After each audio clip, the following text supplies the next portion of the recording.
우리가 신앙생활이라든가 일반적인 삶도 마찬가지겠지만 살아가면서 참 많은 사람의 생각으로 예측하지 못한 그러한 일들이 우리 삶의 주변에서 많이 일어나는 것을 보게 됩니다. 그래서 우리는 그러한 일들을 보통 참 신기하다라고 이렇게 표현을 하죠. 성경을 보더라도 그러한 신비한 또 신기하고 이상한 그런 일들이 아주 가득 차 있는 내용들을 우리가 많이 보게 됩니다. 그런 측면에서 우리는 이 성경을 과학이나 이성의 눈으로 읽고 접근하면 그 성경의 기이하고 신기한 것들을 깨닫지를 못하겠죠. 성경은 결국 믿음의 눈으로 읽을 때 곧 그 말씀이 능력이 된다는 사실을 깨닫게 됩니다. 예수 그리스도의 오심을 어떻게 과학으로 설명할 수 있겠습니까? 어떻게 신적 존재가 사람의 몸을 입고서 이 땅에 올 수 있겠습니까? 그런 측면에서 믿음의 눈으로 또 하나님을 사랑하는 그 사랑의 눈으로 볼 때에만 비로소 그러한 신비한 것들을 깨닫게 된다는 사실을 우리가 보게 됩니다. 십자가 사건도 마찬가지죠. 어떻게 여러분 다른 사람의 죄를 대신해서 십자가에 달릴 수 있겠습니까? 혹시 이 가운데 나를 대신해 죽어줄 수 있겠나요? 없죠. 이것도 신기한 일이죠. 그래서 믿음의 눈으로 온전히 깨닫게 되어질 때에 그러한 은혜를 우리가 보게 된다는 거죠. 그래서 이 신비로운 사건들을 사도 바울은 고린도전서 1장 18절에서 이렇게 고백을 합니다. 십자가의 도가 멸망하는 자들에게는 미련한 것이요 구원을 받는 우리에게는 하나님의 능력이라. 예수님의 은혜, 하나님의 은혜, 말씀 능력을 알지 못하는 자들에게는 그 십자가의 모든 사건들이 뭐예요? 미련하게 보이지만 우리 믿는 자들에게는 하나님의 능력이 된다라고 바울은 말씀했습니다. 믿음으로 받는 사람에게만 능력이 된다는 거죠. 우리 가운데도 하나님의 말씀을 믿지 않으면 그 믿지 않는 사람에게는 수없이 많은 사람이 하나님의 말씀을 전한다 할지라도 능력의 은혜를 깨닫지 못하는 거죠. 그런 측면에서 믿음의 눈으로 바라보는 그러한 우리의 시각이 되어야 될 줄 믿습니다. 예수님 고난도 그렇고 예수님 죽음도 그렇고 예수의 부활도 그리고 다시 오시겠다고 하신 그 약속의 그 재림의 약속도 다 마찬가지입니다. 그 어느 것 하나 인간의 합리적인 상식으로는 전혀 깨닫지 못할 내용들이 가득 차 있는 것을 보게 됩니다. 하나님께서 사람을 쓰시는 방법도 그렇죠. 혹시 여러분 우리 가운데 하나님께서 쓰시기 합당해서 잘 준비되어져서 성도로 부름받은 분 계십니까? 없을 거예요. 예수님께서 제자들을 세우실 때도 마찬가지입니다. 훌륭하고 준비되어진 자들을 세운 것이 아니라 그야말로 참 소외되어지고 사람들이 많이 관심을 두지 아니했던 그 사람들을 불러주셔서 그들을 제자로 삼으시는 모습을 보게 됩니다. 저도 그렇고 여러분도 마찬가지라는 거죠. 그런 측면에서 참 하나님이 우리 여러분들을 어디에 쓸 데가 있어서 이렇게 불렀을까요? 하나님이 나를 어디에 쓰시려고 예수님의 은혜로 구원해 주셨을까요?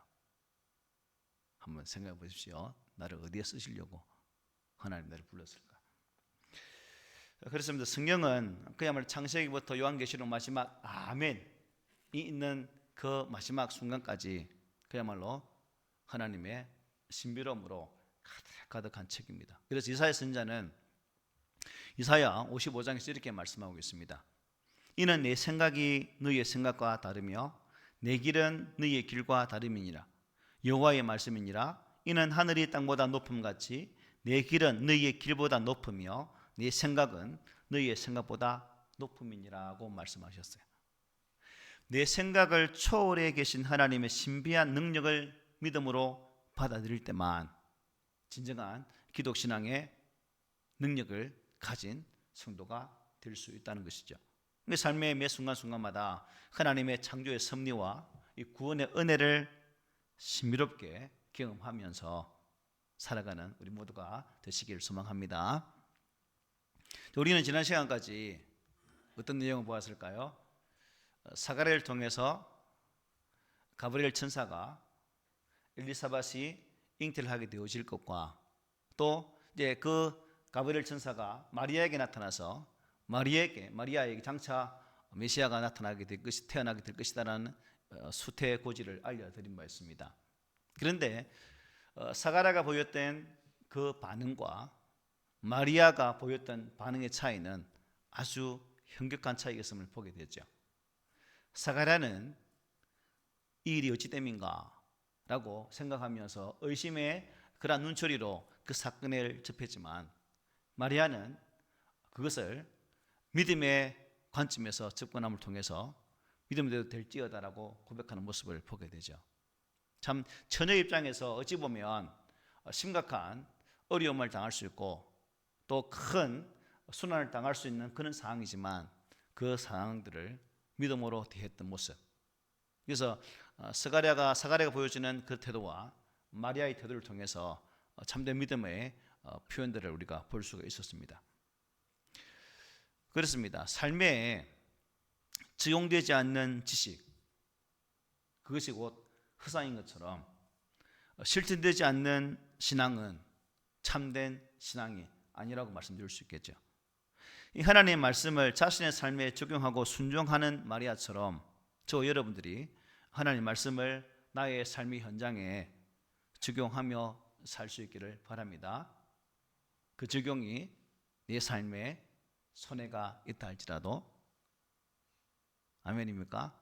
아멘. 자, 천사가 떠나자마자 어떤 일이 벌어집니까? 마리아는 누굴 찾아갑니까? 엘리사벳을 만나기 위해서 그네 집을 찾아가게 됩니다. 오늘 본문 39절 40절 이렇게 말씀하죠. 이때 마리아가 일어나 빨리 산골로 가서 유대 한 동네에 이르러 사가랴의 집에 들어가 엘리사벳에게 문안했다는 말씀이에요. 자, 마리아와 엘리사벳은 같은 친족입니다. 친족, 집안이라는 거죠. 아마 나이 차이는 많았겠죠. 왜냐하면 이미 엘리사벳은 아이를 낳을 수 없는 그런 나이에 이르렀고, 마리아는 이제 처녀입니다. 10대의 처녀입니다. 그런 측면에서 집안 사람이기 때문에 어떻습니까, 여러분? 관계는 언제인지 모르겠지만 엘리사벳의 처지는 이 마리아도 어느 정도 알고 있었겠죠. 참 나이가 차도록 아이를 갖지 못했던 그러한 집안 사람. 그런데 이제 이 마리아가 엘리사벳을 방문하게 되어지는데, 마리아가 사는 동네는 어디예요? 나사렛, 유대의 시골입니다. 그런데 엘리사벳 사는 동네는 제사장의 고을이라고 할 수 있는 많은 신학자들은 헤브론으로 이렇게 생각을 합니다. 그래서 나사렛에서 헤브론까지의 거리가 약 150km 정도 됩니다. 그러니까 연약한 여자가 걷자면 최소한 4일 이상이 걸리는, 또 여자 혼자 그 당시에 걷는다는 게 상당히 힘든 상황이지만 어쨌든 이 마리아가 그 거리를 가게 됩니다. 그리고 엘리사벳을 찾은 이유를 본문에서 말씀해 주고 있죠. 자신보다 엘리사벳이 먼저 하나님의 놀라운 은총을 입었음을 알았기 때문에 서로 인사하기 위해서 가게 됩니다. 우리가 앞서 보았던 36절 37절 이렇게 말했습니다. 보라, 내 친족 엘리사벳도 늙어서 아들을 비었느니라. 본래 임신하지 못한다고 알려지니가 이미 6달이 되었나니 대저 하나님의 모든 말씀은 능하지 못하심이 없느니라. 이 자신에게 일어난 이 놀라운 일을 유사한 경험을 한 엘리사벳과 함께 뭐 하기 위해서 갔을까요? 나누기 위해서, 또 그녀를 어떻게 해요? 축하하기 위해서 아마 간 것으로 보여집니다. 아마도 아이가 없어서 상당 기간 동안, 오랜 시간 동안 기도하고 있었겠죠. 그래서 하나님 은혜로 능력으로 임신한 지 이제 몇 개월? 6개월이 지나게 되었다. 참 얼마나 기뻤겠습니까? 아이고, 우리 집안에 누가 나이가 늙도록 아이를 못 가졌는데, 아이고 벌써 천사가 알려주는데 불 6개월이래. 그래서 이 가브리엘을 통해 들었던 자신에게 일어난 놀라운 사건도 함께 이야기할 겸 이제 엘리사벳을 찾아가게 됩니다. 그런데 이어지는 말씀 한번 보십시오. 엘리사벳의 집에 도착했을 때 문안 인사를 하는과 동시에 무슨 일이 벌어집니까? 41절 41절 한번 읽어볼까요? 시작. 엘리사벳이 마리아가 문안함을 들으매 아이가 복중에서 뛰노는지라 엘리사벳이 성령의 충만함을 받아 큰 소리로 불러 이르되 여자 중에 네가 복이 있으며 네 태중의 아이도 복이 있도다. 아멘. 가장 먼저 민감한 반응을 보인 사람은 놀랍게도 엘리사벳이 아니에요. 누구예요? 엘리사벳의 뱃속에 있는 아이였습니다. 이 아이가 누구예요? 세례 요한이죠. 아이가 복중에서 뛰놀았다. 여기서 여러분 뛰어놀았다는 이 말은 단순히 발차기를 했다 그런 정도가 아닙니다. 성경에 딱 2번 나오는 아주 특수한 단어라고 합니다. 이 본문에 한번 나오고 나중에 6장 23절에서 한번 나오게 됩니다. 인간이 몸으로 할 수 있는 하나님께 보이는 최대의 경배다라고 이렇게 해석을 해주고 있습니다. 세례 요한이 문화 인사를 하는 그 마리아 소리를 듣고 저분 속에 있는 아이가 메시아다, 나의 주님이다라는 그런 입장에서 이렇게 뱃속에서부터 이렇게 아주 하나님을 경배했던 것으로 보여집니다. 놀랍죠? 태중에 있는 이제 막 생명으로 잉태되어서 사람의 모습으로 좀 형성되고 있는 그 아이가 여러분 어떻게 이런 반응을 보였을까요? 어떻게? 성령님을 통한 역사죠. 세례 요한이 이미 예수님을 알아보고 환영의 몸짓을 했다는 것은 그 아이에게도, 그 태중의 아이에게도 누가 역사했다는 거예요? 성령께서 역사하시다는 사실입니다. 여기서 우리가 한 가지 중요한 진리를 발견하게 됩니다. 성령 충만의 역사는 태중에 있는 아이는 물론이거니와 누구에게나 적용될 수 있다는 사실입니다. 나이 상관없이, 남녀노소 상관없이 누구에게나 성령의 은혜는 임할 수 있다는 사실을 이것을 통해서 우리가 보게 되죠. 하나님께서 이미 누구에게요? 요엘을 통해서 이러한 역사가 있음을 이미 연한 바 있습니다. 우리 잘 아는 말씀이죠. 요엘서 2장입니다. 그 후에 내가 내 영을 만민에게 부어주리니 너희 자녀들이 장래일을 말할 것이며 너희 늙은이는 꿈을 꾸며 너희 젊은이는 이상을 볼 것이며 그때에 내가 또 내 영을 남종과 여종에게 부어줄 것이다 라고 말씀했어요. 그러니까 성령 충만은 비록 말을 하지 못하는 태중 아이지만 성령이 역사하니까 그 태중 아이에게도 임했다 사실을 보게 됩니다. 아기가 이와 특별한 반응을 보이자 이제 누가 반응을 보이는 거예요? 그 아기의 엄마인 엘리사벳이 얼마나 놀랐겠습니까? 아이를 움직였던 성령님은 이번에 누구를 감동시킵니까? 엘리사벳을 감동시키셔서 엘리사벳이 성령 충만함을 받아서 큰 소리로 말하기를 시작했다는 겁니다. 큰 소리로. 여기 성령이 충만했다는 것은 성령의 다스림이 그의 모든 부분을 어떻게 해요? 전적으로 지배했다는 겁니다. 충만은 전적 지배거든요. 하나님 은혜. 그래서 우리가 성령 충만합시다라고 말하는 것은 내 의지, 내 생각이 가미되어진 그러한 판단이 아니라 전적인 하나님의 의지에 의한 그러한 판단을 하기 위해서 우리가 성령 충만을 구하는 거예요. 어떻습니까? 삶의 자리에서 성령 충만을 위해서 애쓰고 계십니까? 그리고 그 충만을 통해서 전적인 하나님의 다스리심의 은혜를 누리시기를 원하십니까? 우리 안에 이런 은혜가 있기를 소망합니다. 자, 엘리사벳이 여러분 큰 소리로 말했다고 하는 것은 엘리사벳의 의지가 아니었어요. 그러니까 성령의 힘이죠. 이 기적과 같은 임신을 한 후 6개월 동안을 어떻게 지냈습니까? 조용한 곳에서 은밀하게 보내었던 사람입니다. 특별히 늦은 나이에 임신하기 힘든 그런 나이에 아이를 가졌기 때문에 더 어떻게 했겠어요? 더 조용히 조심스럽게 조심조심 행동했을 거예요. 그런데 태중의 아이가 뛰노는 순간 이 엘리사벳과 함께 큰 소리로 애와 상관없이 조신한 거 상관없이 그야말로 큰 소리로 외쳤다는 것입니다. 이게 바로 어떤 분의 역사라고요? 성령님의 역사라는 겁니다. 우리도 마찬가지입니다. 기도할 때나 찬양할 때, 우리는 찬양 집회에 가면 그런 모습을 많이 보거든요. 특히 우리 교회 아이들이 더 그렇습니다. 쭈삐쭈삐 나서지를 못해요. 찬양한 다른 교회 애들은 찬양 치면 완전히 박수 치면서 확 뛰는데 우리 교회 애들은 이래요. 근데 이제 어느 정도 그 속에 이제 찬양에 대한 은혜가 임하면 조금씩 문을 열고 서서히 따라가는 모습을 보게 됐거든요. 성령께서 우리를 감동시킬 때, 성령께서 나는 안 돼, 나는 못해라는 그 생각들을 조금씩 무너뜨릴 때, 비로소 그때 우리가 하나님 은혜로 더 크게 역사하시는 성령님 은혜를 맛볼 수 있다는 사실입니다. 그렇다면 여러분, 엘리사벳이 큰 소리로 말한 내용이 뭘까요? 무슨 소리를 큰 소리로 말했죠?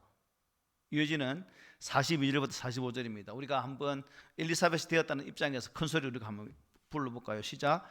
큰 소리로 불러 이르되 여자 중에 내가 복이 있으며 내 태중의 아이도 복이 있도다. 내 주의 어머니가 내게 나오니 이 어찌 된 일인가? 보라, 내 무난한 소리가 내 귀에 들릴 때에 아이가 내 복 중에서 기쁨으로 뛰노라도다.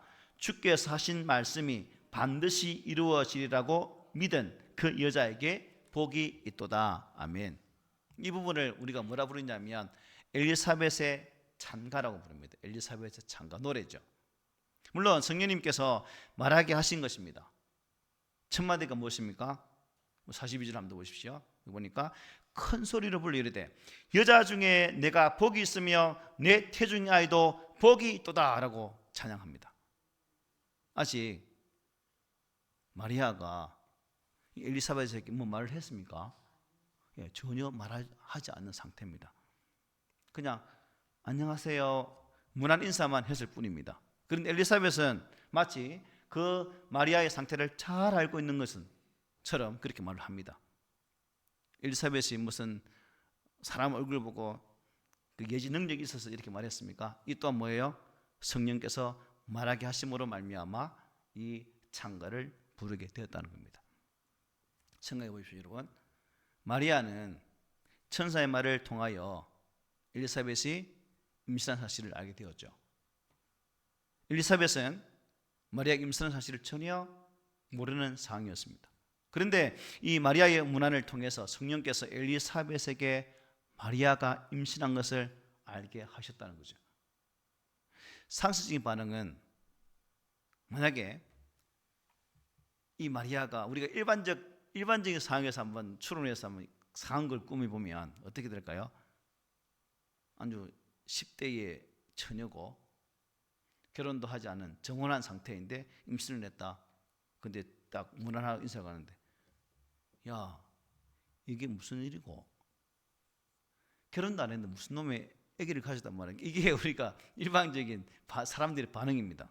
그런데 내가 복이 있으며 내 태중의 아이도 복이 있도다라고 축복을 하게 되었다는 거예요. 성령께서 인간적인 눈으로 마리아를 보지 않고 어떻게 해요? 영적으로 바르게 해석하게 해주셨기 때문에 이러한 노래가 가능했다는 겁니다.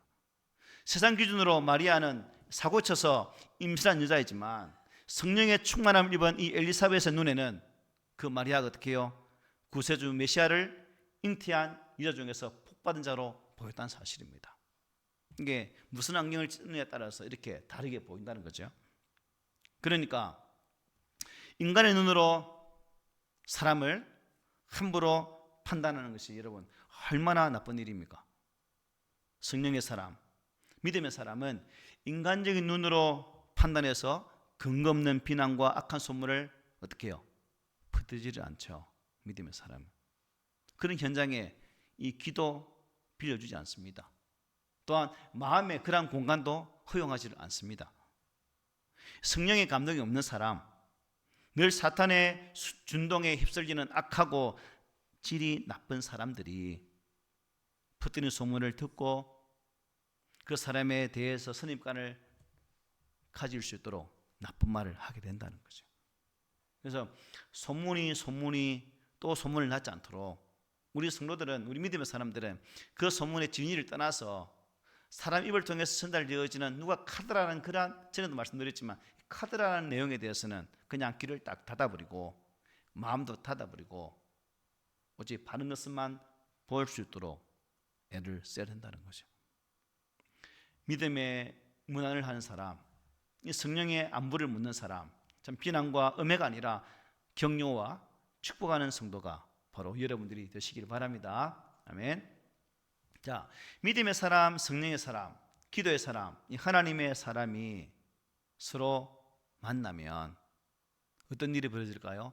철이 철을 연단시키는 것처럼, 더 날카롭게 하는 것처럼, 그 사람을 통해서 사람이 격려받고 축복하고 세워주면 어떻게 해요?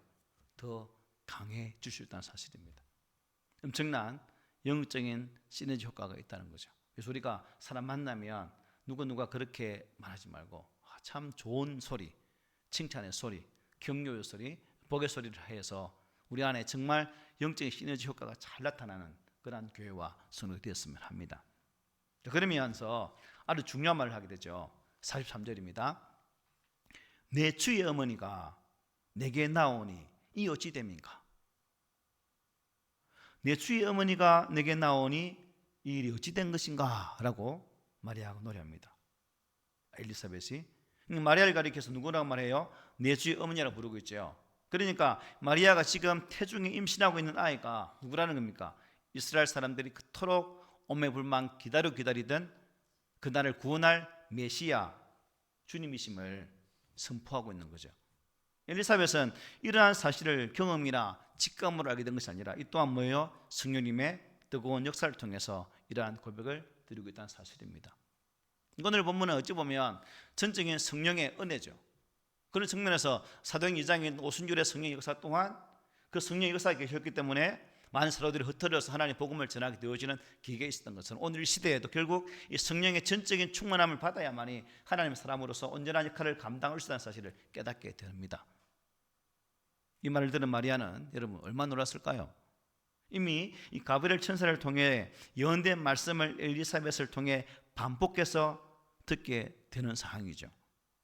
다시 한 번 더 확정해주는, 네가 가진 그 아이는, 마리아 네게 태중에 있는 그 아이는 메시아야라는 것을 확정해주는 선포이기도 합니다. 그러면서 엘리사벳은 마리아를 칭찬합니다. 오늘 45절 함께 읽습니다. 시작. 주께서 하신 말씀이 반드시 이루어지리라고 믿은 그 여자에게 복이 있도다. 어떤 자 복이 있다고요? 말씀하신 그 말씀을 믿은 사람이 복이 있다라고 말해요. 복이 있다. 이 가브리엘의 수태고지 앞에서 오인 마리아의 모습은 어땠습니까? 정확하게 보고 있는 부분이죠. 마치 현장에 있었던 사람처럼 엘리사벳이 그 모습 그대로 말해주고 있습니다. 마리아는 주의 종이오니 말씀대로 내게 이루어지이다라고 말했습니다.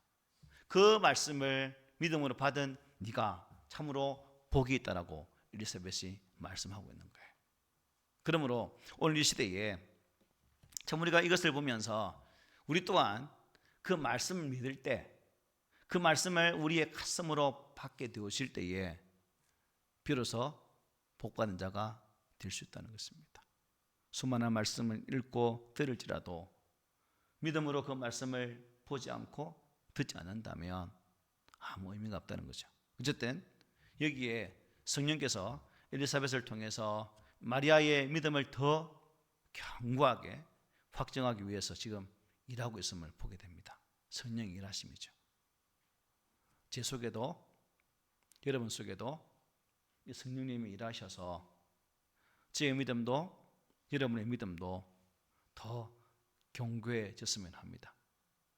이 두 사람의 만남이 서로에게 하나님의 은혜를 확신했던 것처럼 또한 이 만남은 아마 두 사람에게 더 믿음의 공감을 보여줬을 거예요. 그런 측면에서 우리 또한 우리가 서로 성도가 만남을 통해서 우리의 믿음을 더 견고하게 만드는 그러한 모습이 있어야 될 줄 믿습니다.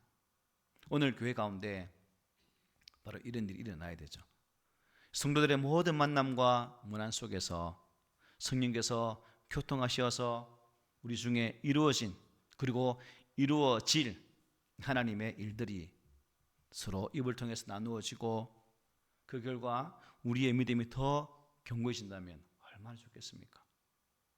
구역이나 또 성도들의 만남 속에서 이러한 나눔, 이번 주간 하나님께서 나의 삶 속에 이렇게 다가오셨다라고, 이 문제는 말씀 읽는 중에 하나님께서 이러한 은혜를 주셔서 여러분과 함께 나누니까 이렇게 참 좋습니다는 이러한 나눔의 은혜가 구역마다 또 우리의 작은 모임마다 나누어진다면 얼마나 여러분 은혜 충만한 성도가 될 수 있겠습니까? 성도가 만나는데 이런 성령의 역사가 열매들이 나타나지 않고 사망의 일들, 분열과 갈등과 미움과 저주와 또 모함과 음의 일이 나타난다면 여러분 얼마나 불행합니까?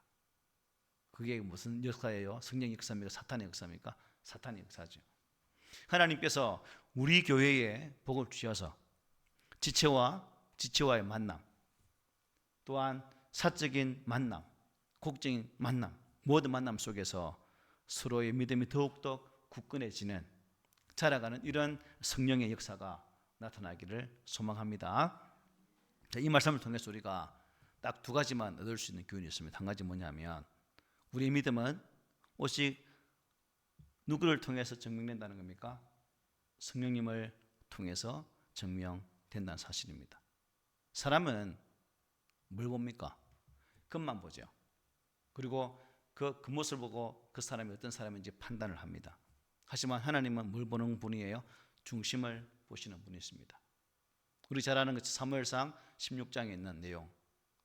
하나님께서 사울을 버리시고 다윗을 그 후임으로 세워 가실 때 선지자를 보내어서 이새의 그 가족들을, 아들들을 차례차례로 보내게 가실 때 나단 선지자는 뭘 봅니까? 사람의 그 모습을 보고 판단하게 되죠. 첫째 엘리야를 보고 훌륭하다. 저 사람이, 저 아이가 하나님의 택한 사람인가 보다 라고 생각하지만 하나님은 아니올시다 라고 말씀합니다. 7절에 보면 이렇게 말씀했죠. 그의 용모가 키를 보지 말라. 내가 이미 그를 버려놓으라. 내가 보는 것은 사람과 같지 아니하니 사람은 외모를 보거니와 나 여호와는 중심을 보느니라. 둘째 아비나답도 셋째 삼마도 가고 가는 중에 7명 아들이 다 지나게 됩니다. 그때 선지자가 묻죠. 당신 아들 답니까? 아니요, 말째가 지금 양을 치고 있는데 이제 한 마지막 하나 남았습니다. 그럼 말째도 데려오라고. 그래서 말째를 보는 순간 어때요? 하나님 마음에 합한 자였기 때문에 성경에 보면 이렇게 말씀합니다. 이가 그니 일어나 기름을 부어라 하라고 하나님께 말씀하시죠. 하나님은 저와 여러분들의 중심을 보는 분입니다. 우리가 신앙생활을 하면서 참 하나님을 의식해야 되겠죠. 그런데 살다 보면 하나님을 의식하지 않고 누굴 의식합니까? 계속 사람을 의식해요. 사람의 인정받으려고 얼마나 노력하는지. 하지만 오늘 나의 모습이 과연 하나님 앞에서 인정받을 만한 믿음인지를 한번 하게 모시고 사람에게 인정받기보다 나의 하나님께 인정받는 우리 모두가 되시기를 바랍니다. 그리고 한 가지 더 중요한 사실은 믿음이 믿음에 이르게 한다는 겁니다. 언제나 믿음이 우리의 믿음을 더 올곧게 한다는 사실이죠. 오늘 말씀을 통해서 우리 믿음이 확증되는 순서를 깨닫게 됩니다. 하나님의 뜻에 믿음으로 순종했던 마리아에게 하나님은 성령 충만했던 엘리사벳의 입을 통해서 그의 믿음을 확증해 주었고 이러한 찬양이 고백으로 나올 수 있었습니다. 마찬가지로 믿음으로 순종할 때에 언제나 믿음으로 나간다는 것을 깨닫게 되죠. 그래서 사도 바울은 어떻게 고백했습니까? 이렇게 고백했죠. 복음에는 하나님의 의가 나타나서 믿음으로 믿음에 이르게 하나니 기록된 바 오직 의인은 믿음으로 말미암아 살리라 함과 같으니라. 아멘. 우리 꿈있는 교회 성도들이 이러한 믿음으로 또 오늘 보면 등장했던 태중에 있는 세례 요한이나 엘리사벳이 성령의 감동이 되어서 태중에서 기뻐 뛰었고 큰 소리로 외쳤던 엘리사벳처럼 세례 요한처럼 우리 또한 성령 충만해서 이 시대 속에서 하나님의 뜻을 감당할 수 있는, 하나님의 뜻이 이루어지기까지 영적 수고로움을 잘 감당할 수 있는, 그리고 우리의 시각이 인간적인 시각에 매몰되어 있는 그런 시각이 아니라 영적인 시각으로 보고 판단할 수 있는 그런 자리까지 나아가서 언제나 믿음의 성도가 되시기를 오늘 말씀으로 부탁을 드립니다. 아멘.